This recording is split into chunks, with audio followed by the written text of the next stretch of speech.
The co-chair of this year's Medical Real Estate Investment Forum and Vice President, Real Estate Strategy of Providence, Mr. Andrew Haslam.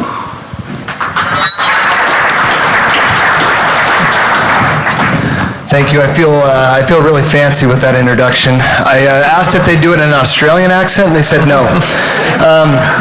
Thank you all for sticking around this evening or this afternoon. I really appreciate it. It is proving to be a very exciting panel, and they haven't even started yet. Anytime you have Shank sitting up here, you know it's going to be exciting. Thank you all also for being here. A special thank you to the Revista team and being able to put on this event. It's a very, very well organized event, and we appreciate that. It allows us an opportunity to network and be able to learn amongst our peers, and so it's a great opportunity for us to be together. Hopefully you all took advantage of the golf yesterday. When I told my wife where I was going, she said, "Oh, are you going to be golfing?" And I said, "You know I'm not good at golf." And she goes, "I know, honey. I just wanted you to feel good about yourself." So hopefully we all have significant others around us that are as supportive as my wife is to me. A couple of logistics items. After this, tonight at 5:30, we actually have an event, a reception, down on the pool deck, actually, and so please be there. They're going to clear everything out, so I don't think we'll fall in the water, but there'll be a reception. Please come, enjoy one another's company, network, take advantage of the opportunity. And so with that, I will turn the time over to Zachary. Thank you very much. So just quick introductions, and we know we're the only thing standing between you guys and happy hour, so we'll try to make this as interesting as possible and open up for Q&A at the end. So to my left here is Joey Lansing with Harrison Street Real Estate Capital, Ted Flagg with JLL, Shank Mitra with Welltower, and Jim Seymour with Capital One Bank. And I'll just ask, each one of the panelists here to just give a quick overview of their firms and their background in medical real estate. I think we have a couple slides here that we'll start off with that Joey can walk through. Thanks, Zach, and good afternoon, everybody. On the screen is just a quick snapshot of the Harrison Street Real Estate Capital medical office portfolio.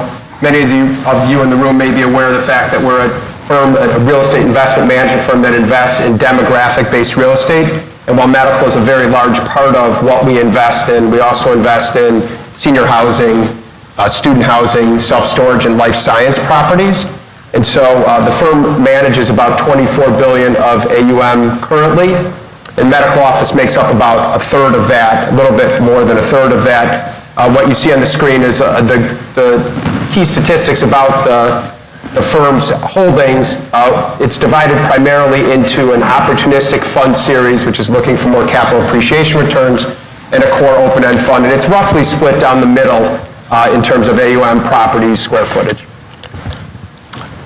I don't think I have a slide, but Ted Flagg, JLL, co-head of the healthcare group covering seniors housing, medical office, and life science. Mindy Berman and John Pelusi are my co-heads. Last year we did $4 billion of sales in medical office. We did $5 billion of sales in seniors housing. The pipeline's looking good, so let's set up some meetings, have a talk. Anyway, my background real quick is was a corporate lawyer at Sidley, investment banker at Lazard Frere for 8 years, and then with HFF and then JLL. Great, Sean. Shank Mitra, I'm CIO of a healthcare REIT called Welltower. We have about $55 billion of enterprise value. Really, the business is amongst two large property type. One is senior housing, and also the other is we're the largest owner of senior housing in the world. We're also the largest owner of medical office buildings in the world. It's just shy of 30 million square feet that we own, manage. Our team, our medical office team, which runs the whole portfolio and the platform, is actually based out of here, so I see a lot of my colleagues here. I'm happy to and excited to be here. Thanks. Very good. Jim Seymour. I run the healthcare banking for Capital One. Capital One, we have over about $17 billion of exposure to healthcare, including both real estate and corporate lending. On the real estate side, it's about $9 billion. And here today to talk about medical office. On the medical office side, we've had a dedicated platform really since we moved Derek Tellefson over in, I think, around 2010, so for about a decade now. We do a normal year, somewhere between 60 and 80, lending transactions, somewhere north of a couple $2 billion of gross transaction value. Also very happy to be here. Great. So the topic of this panel is capital markets, and we will try to talk about trends in the capital markets, whether that's equity or debt, and what the participants are seeing. So there's obviously been a lot of movement in the medical office space over the last 3 years, and many more. But let's start out with risk reward. So I'd love to get your guys' thoughts on cost of capital and associated risk threshold of your typical transaction that you may do. Maybe starting off with you. Sure, happy to do that. Again, as I mentioned, we have two different vehicles, an open-ended core vehicle, where obviously the cost of capital is very different, the risk-return profile, as distinct from our opportunistic fund series, which is looking for a little bit higher octane, higher leverage. I will say that we certainly track capital flows very closely into our sectors, especially as it relates to the comparisons in the Odyssey, the traditional sector focused funds that we're often benchmarked against, especially in our core vehicle. Last year was a very strong year in terms of returns.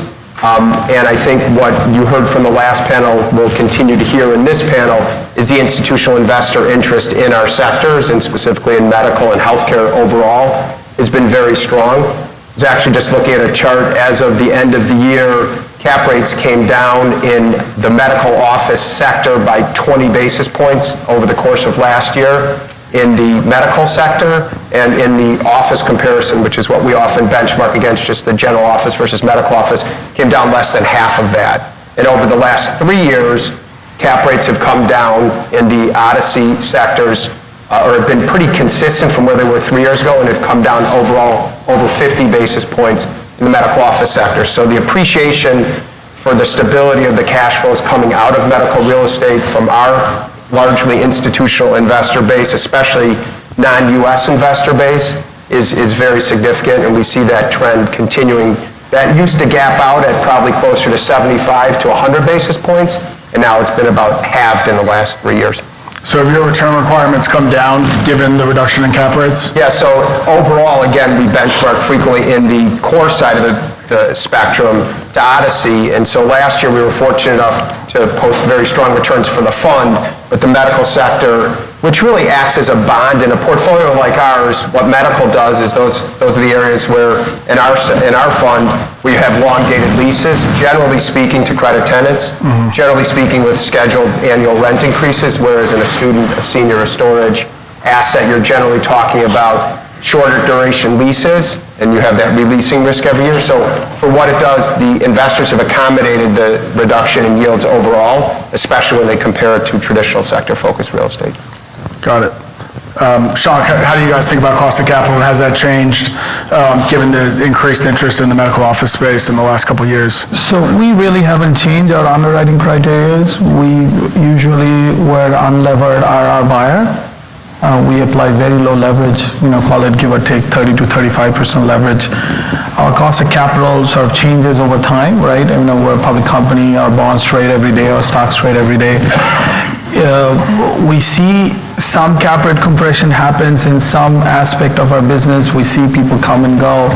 But generally speaking, we have resisted the urge to sort of this race to the bottom and just being very, very focused on what unlevered IRRs we want and we need for our investors, and focused, we haven't changed it. Now, I say on every earnings call that we kind of target 7-ish unlevered IRR from medical office. Now, would I walk away from a deal because it's 6.9? No.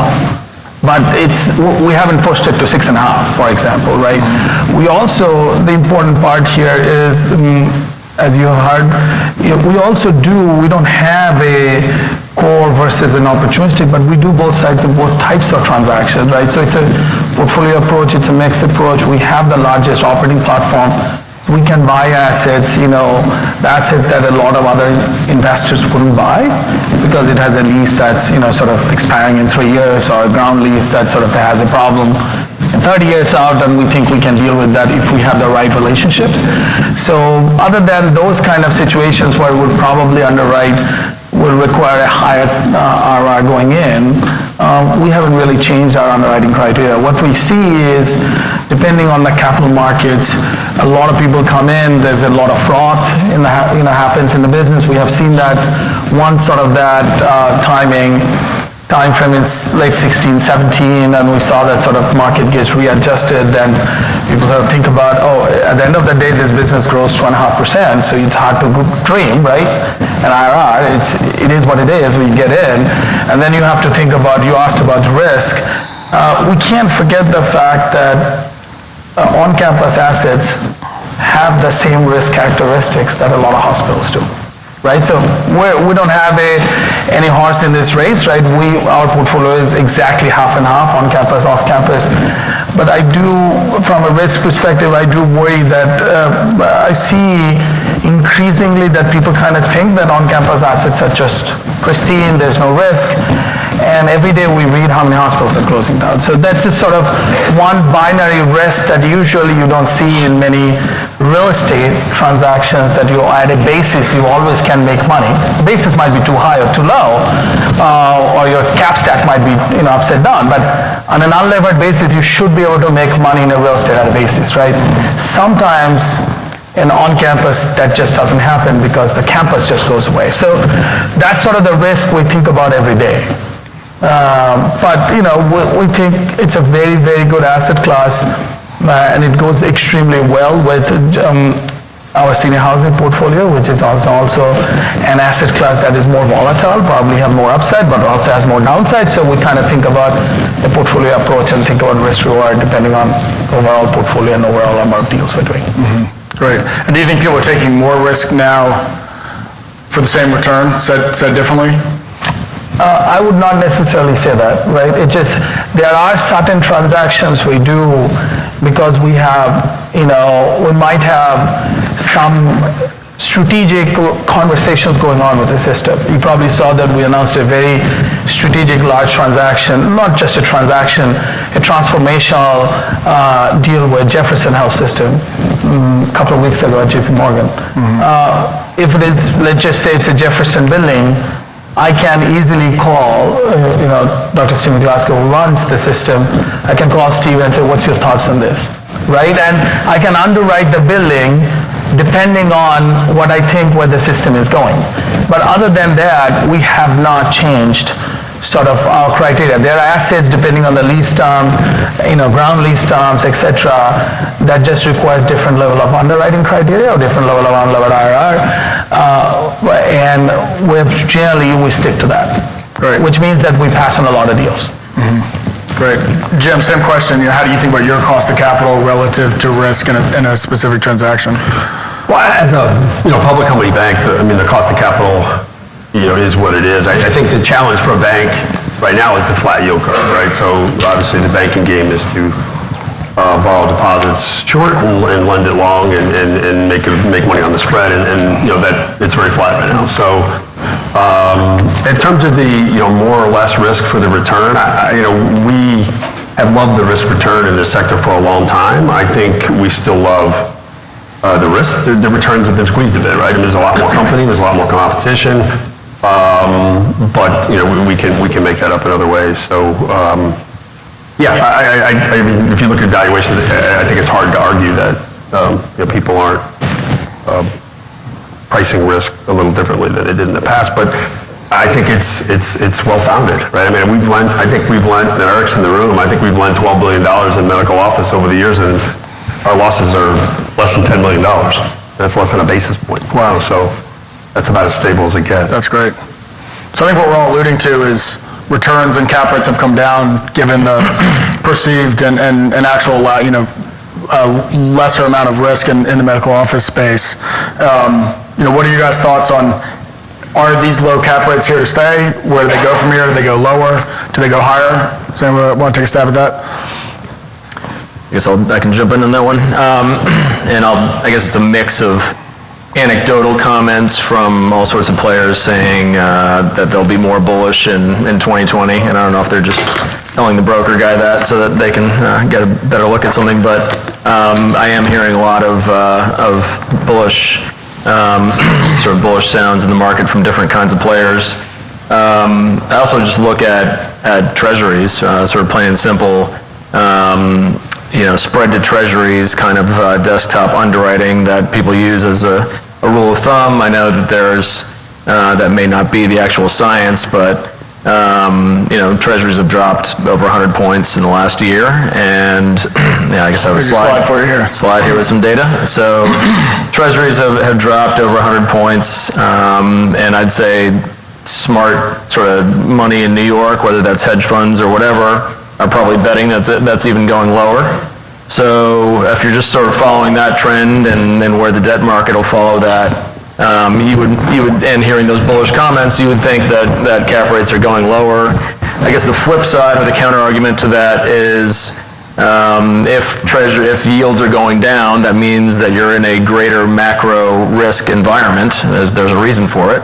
That in the global storm that all the foreign investors are bidding up treasuries because they think it's a safe harbor. So you would think that would be a balancing effect of declining treasuries. However, my personal view is that the market is really discounting macro risk altogether. You see that the Trump impeachment stuff sort of shrugged it off. You see the coronavirus, the market's up today.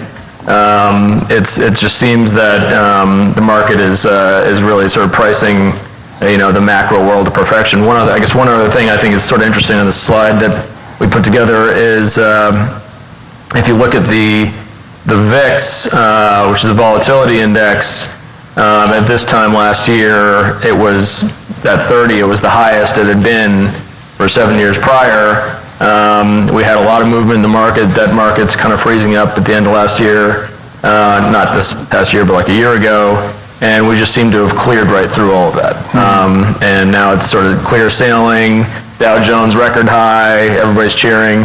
So I think that you're not going to get that offsetting effect of a bigger risk premium to a declining treasury on a cap rate due to those reasons.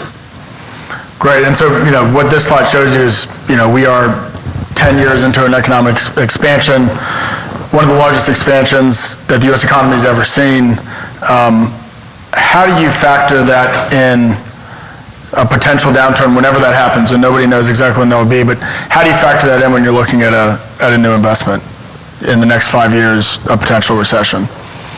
I'll let these guys answer, but one thing that we have seen, just in sort of the feedback we're getting from counterparties is, while I think there are plenty of groups that are taking, moving up the risk spectrum, I guess you'd call it, a little bit into different kinds of asset types or off-campus secondary markets, behavioral, sort of post-acute.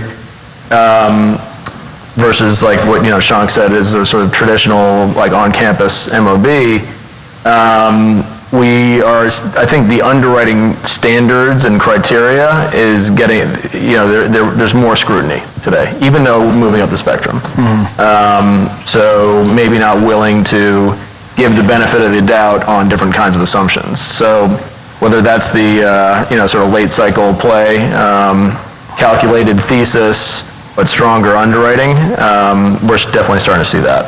I would say that, this is the least, of all the sectors we invest in, this is the least area of my concern. Seems to be the least correlated to performance of the general economy.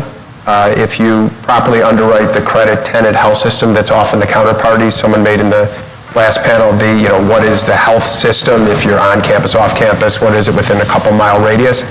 If you're properly underwriting it and that something happens to that health system, there's still a population. You still have healthcare needs. I don't perceive this to be the area of great concern if you've done the proper underwriting up front. Sean, how do you guys underwrite a potential downturn or think through that? So we think about this every day purely because I've been predicting we'll have a recession next year for 3 years. I've been wrong, and I'll probably be wrong for many years to come. Look, I'll tell you, that's sort of my biggest concern, my biggest agita about where cap rate is.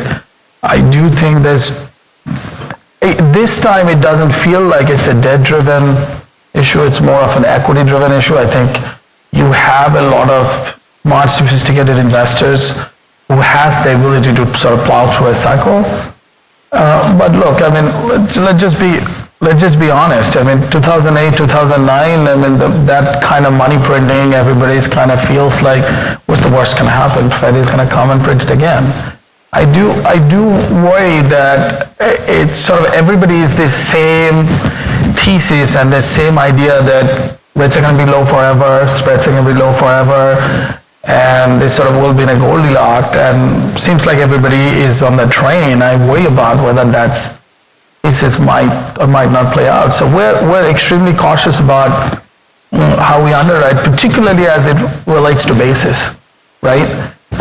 If you are in a real estate business and all you do is to underwrite cap rate, at some point you're going to get caught, which is kind of my point. Was I'm seeing transactions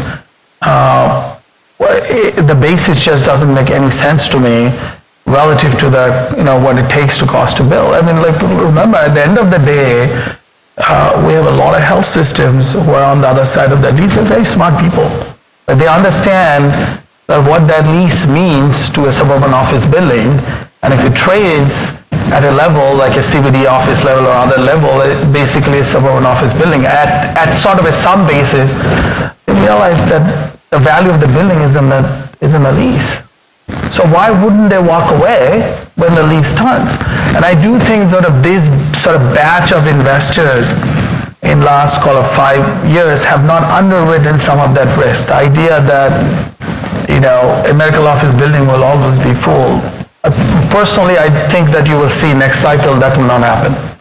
And it will not happen because the systems on the other side of the lease, I speak to a lot of these people on a daily basis. They're really smart people. They understand the arbitrage. So as long as we don't push the basis too high relative to what it costs to build, I think our industry will be okay. Mm-hmm. The moment it goes crazy, you will see what happens in every other sector, that people will come and build. They will build. Now, who will be there? And you will see that, there will be some systems, some partners with the systems, right? So I'm less worried about, I probably agree with you that, do I worry from a macro volatility perspective? I only have 2 businesses, right? So kind of, you have a much bigger view, or much broader view than I do. But I'm very uncomfortable where we are from a cap rate perspective relative to growth. IRR is a simple business, right? You're going in, you have growth, you have capex, you have exit. There is no more to that. Mm. And I'm just worried that this fundamental idea, this is a asset class that under any circumstances, the future will be what the past is going to look like. I think there's going to be some surprises in the next 5 to 7 years. What I would add, I agree with what Sean said. What I would add is we have a very granular portfolio. We're still buying $25 and $30 million medical office buildings, and I just don't see the wave coming and changing that dynamic in the 100 markets that we're invested in. It just doesn't, I don't see that. It is about the health system, and I think the gold in our business is battling up, as you spoke about, the health systems, and then not just doing one transaction with them, but can you do the second, and can you do the third, and can you become their partner in a way that you can get out in front of those issues? But, the weighted average lease term in our medical portfolio is over 8.5 years.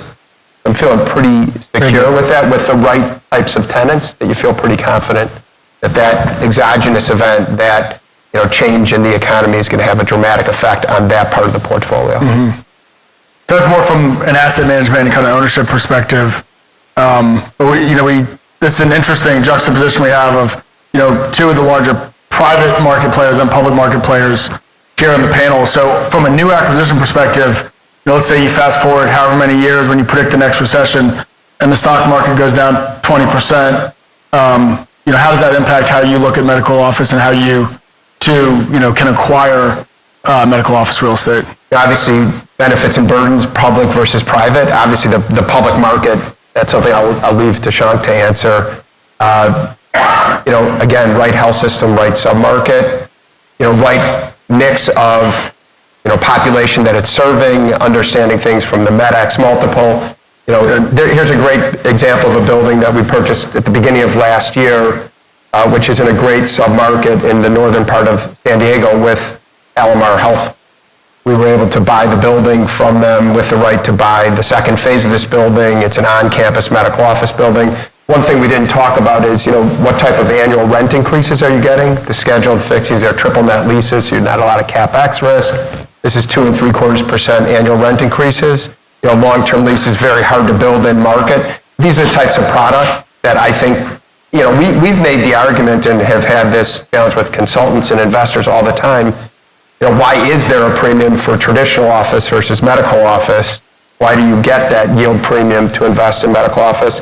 I could see an environment where that collapses all the way. I talked previously about how it's collapsed somewhat, where it collapses all the way.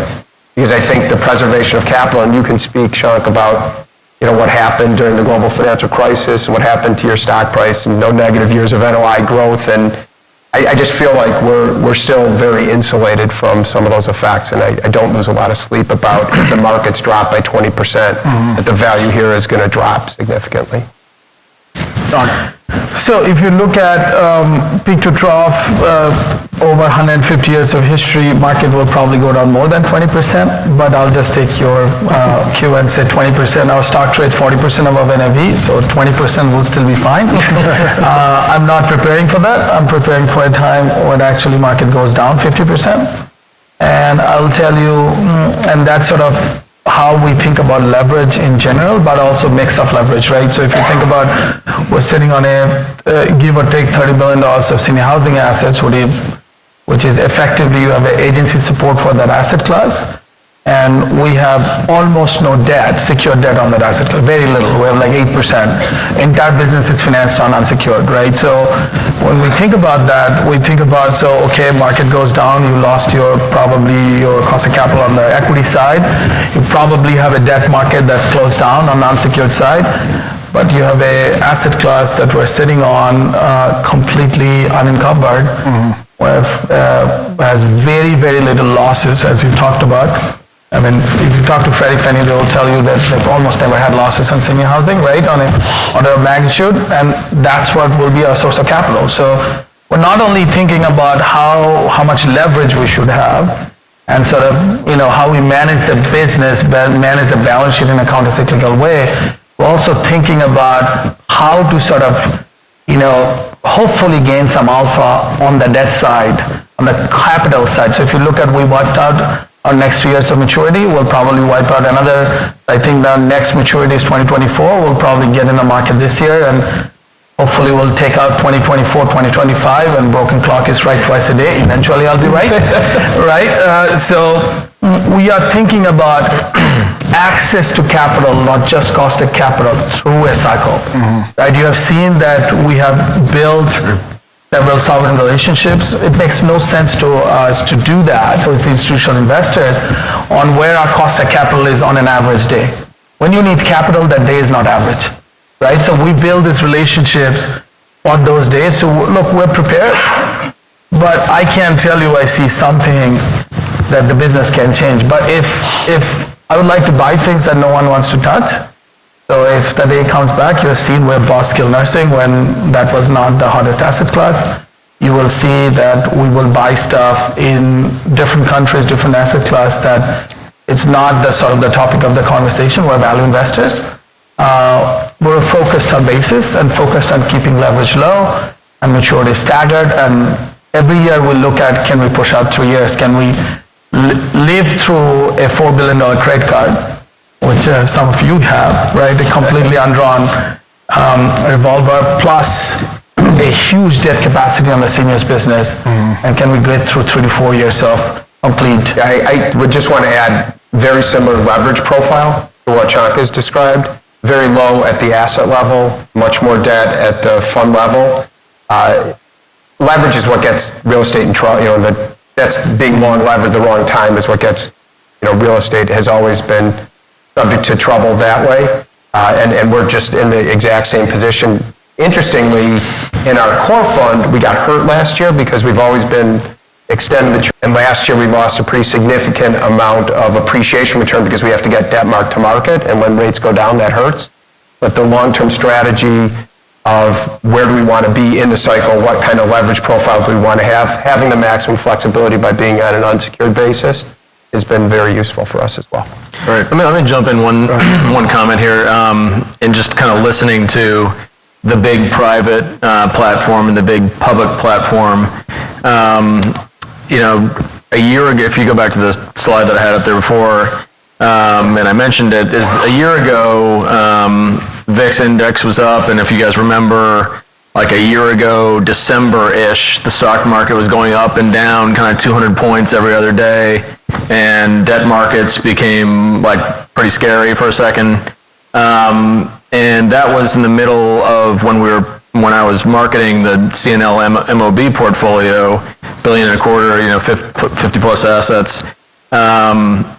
So when that high volatility started bouncing around, you would think that with stock prices going down a lot, that your REIT participants would freeze up a little bit and think like, okay, my implied cap rate went up 20 bips or whatever. But it was actually, in that late sort of end game of that process, because there was so much volatility in the market, it was the public guys that stuck around and private guys that, sort of went more quiet. And I think that had to do with the debt markets. I think that had to do with maybe some of the big institutional capital that they were working with. Maybe said, ooh, maybe this isn't the right time to make a big bet. I think there's a place for, big, well-capitalized public companies, even in volatility. Everyone has their moment. I feel like now, at the risk of saying something that's like completely obvious at this conference, I mean, core funds are a huge player, and we can talk about all the stats and the different things there, but it feels like now that we're kind of in that market calm, and there's this perceived visibility that we talked about, that you're starting to really get a pour in of all different sorts of capital, which is, I'm a believer that it'll keep going. I know it's sort of like a weird. It's sort of hard to come to terms with that. With each one of us has to do that. But it seems like that. I'll say it again, that and when it's calm, it feels like you attract a lot of that low cost capital. When it's choppy, you need either players that have huge balance sheets and are capable, or you need, the Harrison Streets of this world or the Carlyles that are, very experienced in the asset type, and have been there for years. Mm-hmm. But you're going to start to see, the tides recede, and who's not wearing underpants or whatever Warren Buffett said, their bathing suit. Something like that, yeah. Zach, if I may add to that, because we're the ones who bought it. Frankly speaking, the reason that we closed on the deal, despite our cost of capital has changed, was for one very simple reason. You cannot find one person, fund, or seller of any sort, developer, who will tell you that Welltower has retraded on that deal. We don't do that. We shake hands, we close deals, right? And that reputation is much more important to us than 10 basis points of cap rate. So we only shake hand if we think we can fund a deal.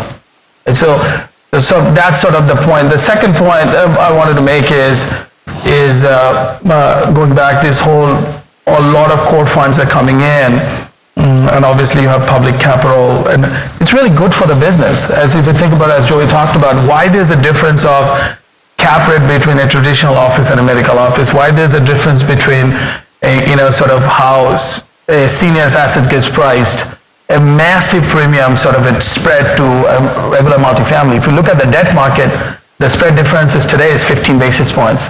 If you look at the equity market, that difference is 115 basis points, right? So collectively for all of us, this sort of flood of capital is very good, because it's sort of, we used to have a niche business, now it becomes a food group asset class, and probably as I hear from all my colleagues in the core side, there's probably more interest for this asset classes than traditional retail, multifamily, or office, or what have you. It's really good. So, I'll tell you, Evan, we did this deal together. The first point is extraordinarily important for us. If we say we're going to do something, we'll do it. You will not find someone who says, well, Tower had retraded you in a deal. We negotiate hard, but before handshake, not after.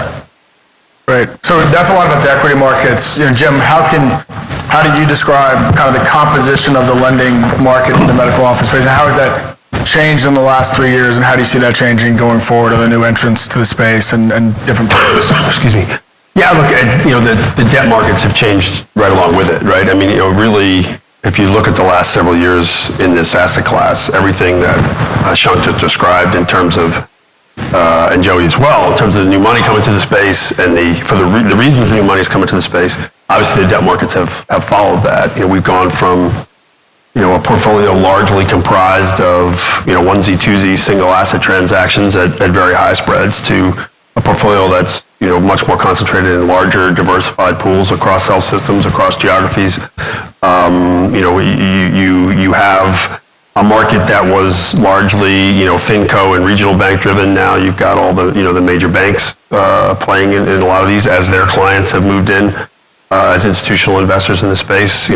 Occasional deal goes the CMBS route. So there's really never been a time where there's been more opportunities for an equity investor from a debt market perspective. And you talked a lot about risk and recession, and obviously I'm the lender, so I'm supposed to be much more conservative than the rest of this crew. So obviously we think about that all the time. It's all for us about building a resilient, portfolio. And what's interesting as a lender, you obviously don't have the upside, so you focus a lot more on the downside. It's more pronounced now because it's been so long since the last recession. But if you look at the history of the economy, you get a recession every 5-6 years. Well, if you're making 5 to 7 year loans, you darn well better be thinking about resiliency all the time, as it goes across economic cycles. And I completely agree with what these guys have said. You worry about that broadly. You worry about it maybe a little less in the medical space, just given the nature of the supply and demand there. And at least what we also like is, obviously there's a lot of development, a lot of building, but you don't have the kind of speculative building here that you'll get in a lot of the other real estate asset classes. I think it's interesting too, just the whole institutionalization of the asset class. 10, 15 years ago, this was alternative assets. Now you go to every conference, they spend all their time talking about this being the alternative asset classes. Then why are we all talking about it at the same time?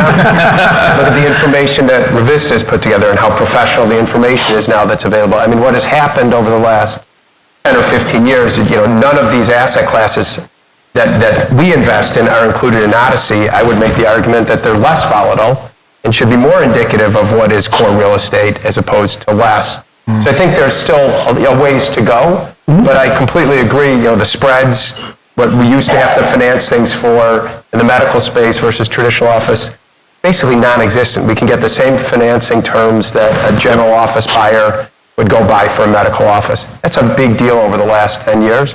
But I think the equity has recognized it, the debt was before the equity in recognizing it, this whole institutionalization.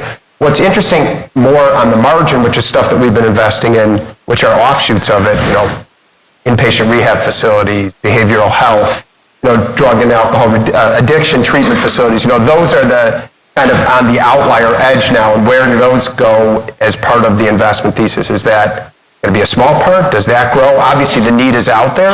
So where does that, so I think there's still some room to run, but that's certainly an area that we're exploring. On that point, I hope I'm not getting too far off track here, but I sort of look at medical office now as, maybe the way industrial real estate was maybe 7-10 years ago. And it started with big box, Prologis owned everything that was sort of like the on-campus version of industrial. And then really, tons of institutional capital came in, and really the whole supply chain got priced up. And everything from the big box down to, what they call last mile industrial, which is basically, a shed, in some urban area. I think you're going to get the same, kind of thing here where you're going to get the whole supply chain, and whether that's through Jefferson kind of partnerships, through it, whether it's behavioral, you're going to get the same, sort of institutional money that's coming in. We just talked about all this core fund money. It's going to get more and more acclimated in the space and more comfortable with, I think, almost every piece of the, supply chain, sort of version of medical office. Great. So let's pivot a little bit. We're in an election year now, and I'm from DC, so politics are always top of mind. How do you think about valuation changes in capital markets in the medical space? Given that we're in an election year and potential change in administration and potential legislative changes that could come from that. The spicy ones. Who wants to jump into it first? Yeah, we talk about it a lot. I mean, obviously, having a healthcare business that's not just the real estate business, but also the sponsor cash flow loans and the direct cash flow loans. We talk about it all the time. Look, there'll be more kind of healthcare noise this year, particularly given the must-see theater that the election is probably going to be, but also where healthcare is kind of in the national discourse at the moment. I think you'll see an awful lot of headlines, but when we look at it in terms of medical office, I don't, and a lot more so than some of the other places where we are, if you want to talk about the pharma sector or some of the other specific sectors in healthcare, I think I would say I have a very different answer to this. But in terms of medical office, we'll watch it very carefully, but it's not something that I'm terrified by. There are a lot more fundamentals that Shank and others have talked about earlier that are more topical for me right now than the election, at least in terms of healthcare real estate. Anyone else? Yeah, I would feel the same way. What is it? Almost 20% of our GDP is healthcare spend. Mm-hmm. The better outcomes that continue to be supported by delivery of healthcare services in an off-campus setting. You're not going to put the toothpaste back in the tube. That's not going to all go back into in-hospital setting. Certainly a lot of headline risk, a lot of noise around it, but it's not something that I think you're going to see a seismic shift no matter what administration gets elected. I don't think that there's the support to go from where we are to a dramatic shift over any real quick period of time. Great. I'm sure there's some folks here who are thinking about getting into the medical space, or maybe are very early on. What advice would you guys give? There's decades of experience on this stage. Any advice to new entrants thinking about getting into the medical space? Maybe just do a quick fire round down the line here, and then we'll open up for questions. I guess I would just jump in with that. I think maybe going back to the industrial analogy again, but I think the aggregator model is alive and well today. So if you are just getting into the space and have an ability to sort of cobble together small portfolios or whatever it is with all the capital we've talked about, from whether it's pure play medical office REITs or the core funds or the non-trade REITs, whatever, it's all there. So I think even small portfolios, doesn't have to be big billion-dollar portfolios, but small portfolios that are cobbled together, I think even those will have some kind of portfolio premium, some kind of spread in the cap rate today. And so I think there's an ability to make money there just on sort of the hustle of trying to get off market deals and pull something together. Anyone else? Shank, any advice for new entrants to the space? I'm not sure I'm qualified to give advice, but I'll tell you that one of the things that in this conference you'll see a lot of people debate is the market rent at a given location. There's no such thing as market rent for medical office buildings. Every type of practices within a system, depending on the profitability, can pay you different rents. I have a view. What will be the demand for the actual business behind your leases 5 years, 10 years from now? Mm-hmm. If not, this is sort of you will be, unless you cobble together a portfolio and trade, if you're a long-term owner, you might get some surprises that you're not expecting. Mm-hmm. I would second that. I think my advice would be don't don't forget the healthcare, in the healthcare real estate. You have a unique confluence right now in medical office where the healthcare thesis and the real estate thesis are both exceptionally strong. But, the healthcare part of it can change, and to Shank's point, it's not uniform, but depending on the type of tenant in the building, the geography you're in, the health system, there's a lot, the healthcare piece of it is worth going deep in.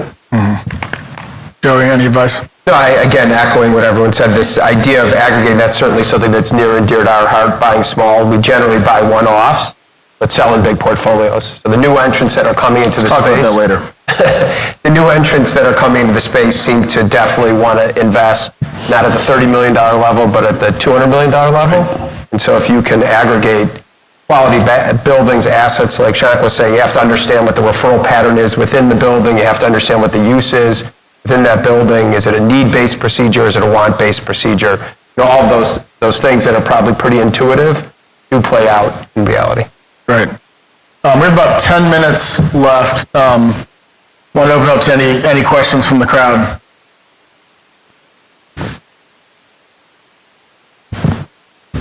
Anybody? Here we go, Mindy. Go for it.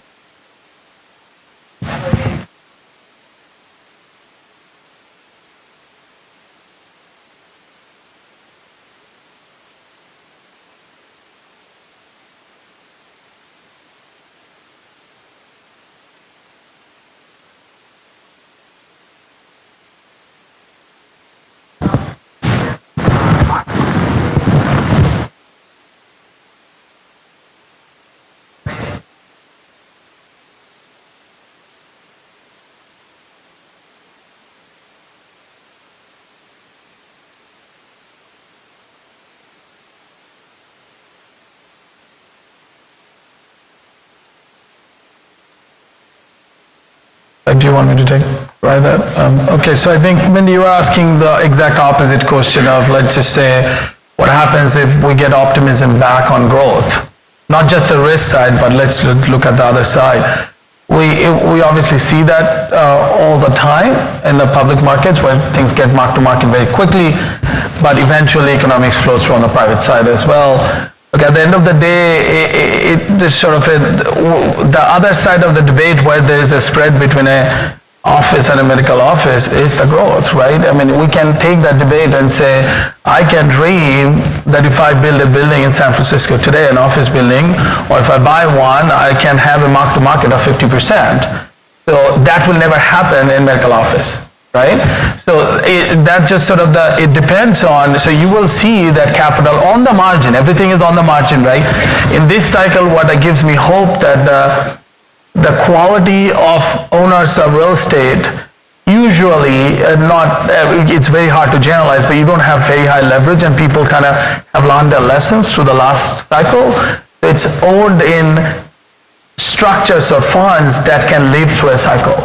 You're not going to see massive sell-off, but you would see the NAVs will come down. You would see that sort of people will go to asset classes where you can dream, right? And frankly, if you think about our portfolio construction, whether it's Joey's or ours, we have built a portfolio.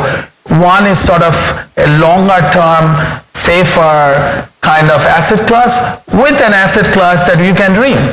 Right? And that's sort of the portfolio construction we think will be okay, but your question is absolutely right. You will see values will come down and as capital will shift. That just will happen.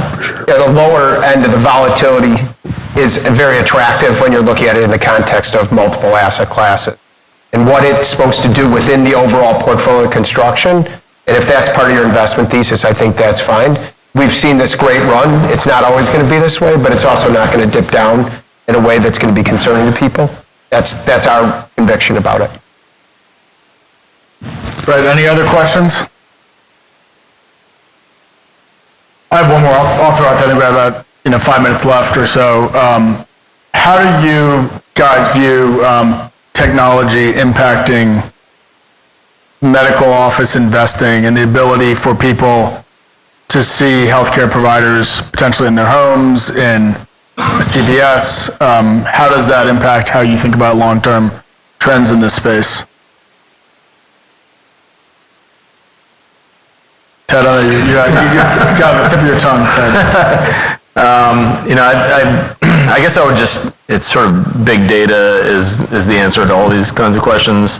I think there's going to be I think that the more established platforms that, and again, I'm sorry to keep praising my co-panelists here, but guys that have serious healthcare platforms that have track records, that have multiple asset types, that have maybe it's seniors housing, medical office, potentially also life science. All together, I think there are going to be a lot of synergies between those, and I think some of it has to do with the technology, or maybe it's relationships plus technology, in trying to see around corners based on what your health systems are doing, or whether there's sort of ability to get synergies between seniors housing and health systems if they're co-located. So I think the technology will come from bigger integrated platforms having more synergies around different asset types and using the technology to figure out like how to track all that information. I'll just say that you raise an extremely good point that we're focused on. If you look at just last year, Kaiser has done, I believe, 37.5 million e-visits, right? So technology is changing this business. So what was your sort of medical office 10 years ago? The space needs and configurations have changed today. We do think about that topic a lot. It sort of goes back to my point is understand the business behind the lease, right? Sort of the point you made. And there are certain aspects of a healthcare delivery that you can do e-visits and stuff like that. Certain others you can't. You have to think about where hub and spoke model works.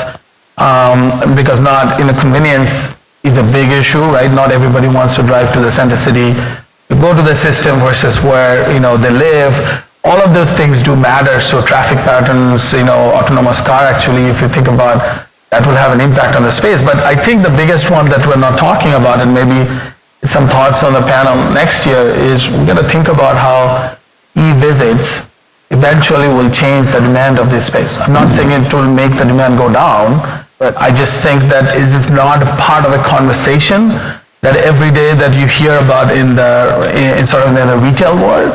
I do think that we have to think about that. And, if you want to look at a rail system who is focused on that and changing sort of is a trailblazer, look at Kaiser. It's happening. No, we spent a lot of time actually talking about it. And I think you summarized it better than I could have. It's coming. It's a small piece today, but it's growing extremely fast. Mm-hmm. And the impact of it is not going to be uniform, right? To the point Chuck just made, certain parts, delivery of certain parts of healthcare may get consumed by it. It may actually stimulate demand in others, right? Just because now people are getting seen earlier and they can be treated in different ways. So it really does need to be thought through. But it's, right now it's kind of just getting rolling. But it will have an impact on the next generation of healthcare facilities for sure. Right. I mean, this sort of ties into the, what you hear buzz around, but the retailization of the healthcare, real estate business, and I'll tie that back to the platform point, that it's really the big, large-scale players in the space that are going to have the ability to make the relationships with the health systems, potentially get into retail centers, and I don't know whether that's drug addiction or behavioral, but I'm thinking more like, being in the CVS, like owning a section of CVS, and having that sort of atomized across the United States, across all the CVSs, that's healthcare real estate. And going into that supply chain idea, starting with the big boxes, I think it's all going to be sort of subsumed into this world that we're all investing in. Different comfort levels with it, but I think it's all going to be there. And so how do you attack those little those little pieces in addition to the big, sort of sexy, on campus, sort of larger, chunkier deals. Mm-hmm. I'll throw two things to the mix for everybody to think about. I don't have an answer. First is, in a world of CVS and Aetna, how does sort of the dollar flow changes? Sort of payers and different types of, whether it's payer provider coming together or it's payers and retail coming together, how does that change? Sort of one question to think about. I think that as a group, we need to think about how that your business will change. The second thing I will say is one of the most profound things that happened in 2019 is Walmart got into the health business. If you think how they're changing some of the super centers to create really health hubs, and they're talking about, I think one of the ones at least I visited, $25 x-rays. Like how will that change our health system profoundly? I think here we have to think about the disruption in the healthcare business in next decade may not just come from all of us in this room. It might come from Amazon, Google, Walmarts of the world. And what does the business look like in that world is something as a group we need to think about. And it's funny, this week I think it was reported that a lot of grocery chains that had pharmacies put into the grocery stores are now pulling out of that business. So it works both ways. I completely agree with all the comments that the panel has made here. I just don't think we know. I don't think there's going to be a substitute for going to see your doctor. I think that you're, at what stage, how well previously diagnosed, where the tests are done. I think if you talk to the health systems, that's a very real challenge for them. You used to go to your doctor to get a vaccine, now you go to CVS. So I think that is a big change that will have an impact. But I don't think there's going to be a substitute for the concentration of medical specialties in a conveniently located area that leads to better outcomes. Right. I think that's the ultimate and a security blanket that I think a lot of us feel in this space. And by the way, the baby boomer population is going to double in size in the next 15 years. So regardless of these changes, the overall big picture demand is rising exponentially. So I think we found another topic for next year's session. So I think we'll pick this up next year. But with that, we'll conclude. Thanks for everybody for coming. Thanks for the panelists. Hopefully that was interesting for everybody. And